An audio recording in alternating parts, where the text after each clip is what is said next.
Welcome back to another episode of the Crossbar channel. In today's episode, we're going to react to the Champions League draw. I'm going to do a quick review and my super early pick on who's going to win the group, who's going to finish second, who's going to Europa League, and who's going home. Also, we're going to talk about Men's Player of the Year. Erling Haaland won the Best Player of the Year. We're going to discuss, is it fair? Should he have won it? Does it deserve? What are the criteria? So, without wasting any more time, let's go.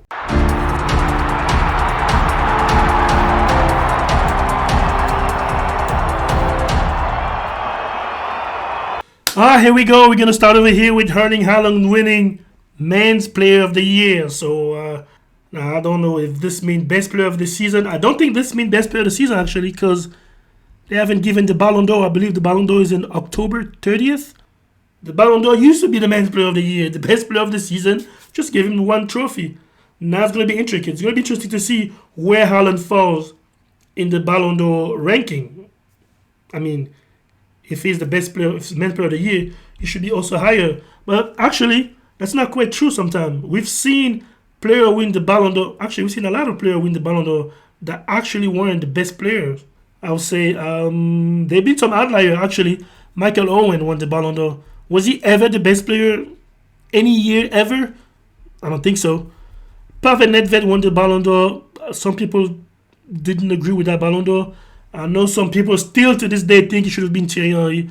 I'm not of these people, but I don't think Pavel Nedved was ever like the best player on the planet, like in Europe, in European Championship. Now he did have really good stat, but I don't think he was ever the best player. Who else won the Ballon d'Or?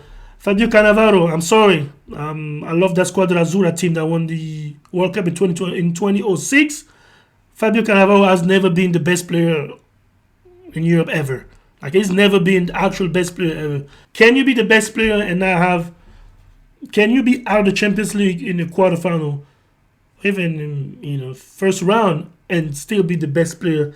I don't think so. I think it's a big criteria winning the Champions League or the World Cup. But we've seen Lionel Messi now win the Champions League and now win the World Cup and still win the Ballon d'Or. So, yeah. I don't think Ballon d'Or is literally the best player, because if it was the case, players like Zidane would have had more Ballon d'Or than they actually had. Players like Ronaldinho would have more Ballon d'Or than they actually had. And so I think it is the player that had the better season, statistically, individually, and /or with club. Nonetheless, let's take a look at the top 10 of this list. Now, first thing that jumped out of me straight away is the absence of Vinicius Jr. There's no way they're going to have 11 players that played in UEFA's competition on Europe, best of the best, and not have Vini Jr. I'm not even a fan of Vini Jr., but he was Real Madrid best player in the Champions League this season. I don't know about Modric. Modric is all-time great. But Real Madrid best player this year. I remember the games against Liverpool. He was always the one. Even when Benzema won the Ballon d'Or, Vini Jr. was a big part of a lot of Real Madrid's comeback. He's relentless. He doesn't give up. He's always there. He's always making something happen. So I'm surprised not to see Vinicius Jr. and I see people like Declan Rice and Alexis McAllister. Now, I'm guessing that we're going to justify McAllister for the World Cup. But if that's the case, I'm sorry, Messi then should have won Men's Player of the Year. If we take into account the World Cup is bigger than the Champions League, then the best player of the World Cup should have won Men's Player of the Year. That's pretty much it. But I don't see Vini Jr. I have a problem with that. Also, I don't even quite understand why they have Declan Rice. Like, what did he do? What did he play? Oh, the Europa League Conference? Is that what we're saying?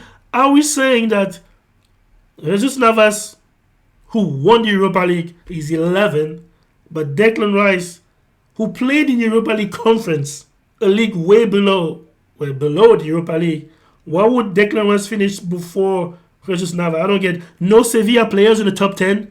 UEFA need to explain, do some explaining, UEFA. What does it mean for Jesus Navas to finish outside the top 10? First of all, since when did they even put top 11? Why are they going to put top 11? I've never seen a top 11 before. It used to be top 10. I'm guessing they had to put this here because there's no Sevilla players here, and they want to someone to represent the Europa League winner. But still, I think Jesus Navas should be up here, number 9. He should be definitely above Declan Rice and above McAllister. Although McAllister did win the World Cup with Argentina. If the World Cup count, then McAllister needs to move up, and also Messi needs to move up. Rodri won Best Player of the Champions League.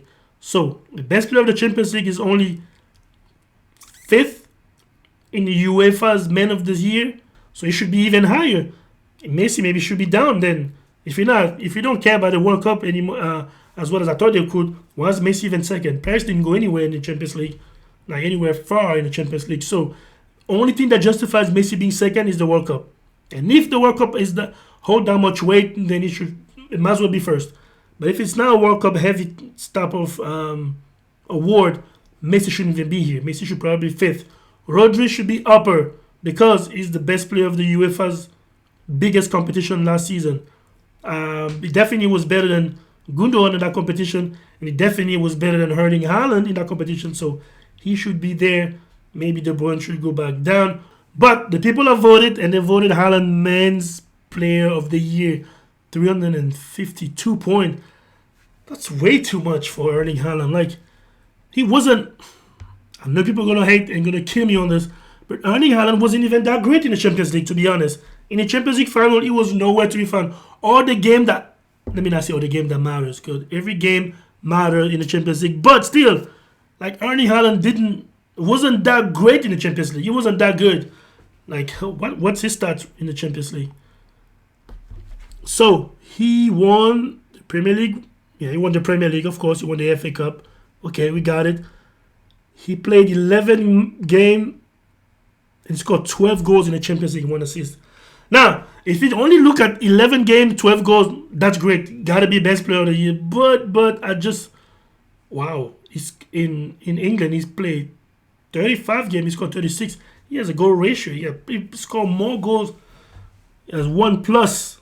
More goals than gameplay. But nonetheless, now these stats can be a lot deceiving sometimes. He played 11 games with Manchester City in the Champions League. And only 1 game was it man of the match. And that qualifies him to be Men's Player of the Year.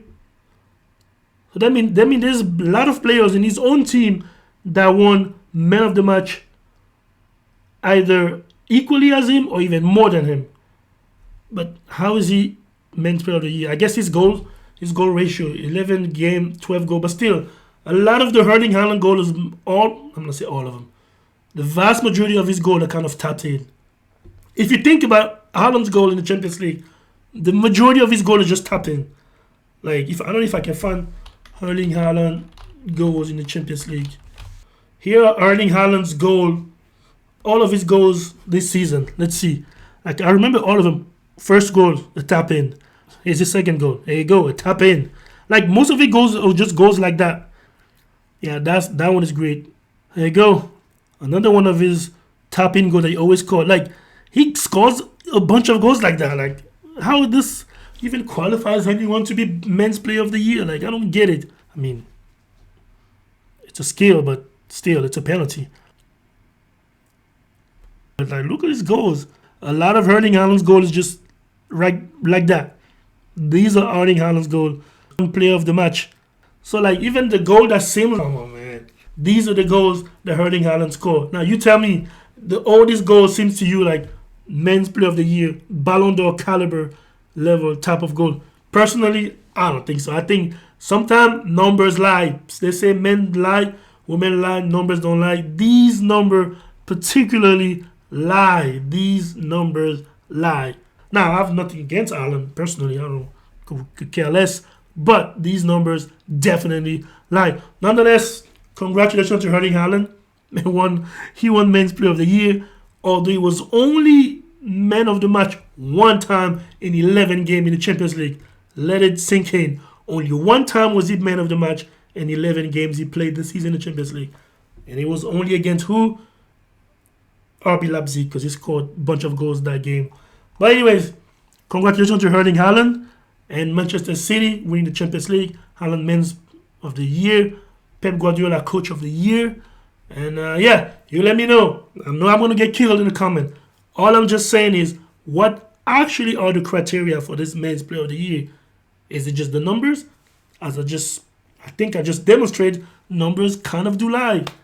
Or is it actually the best player, what we call here the eye test? Does Erling Haaland passed the eye test?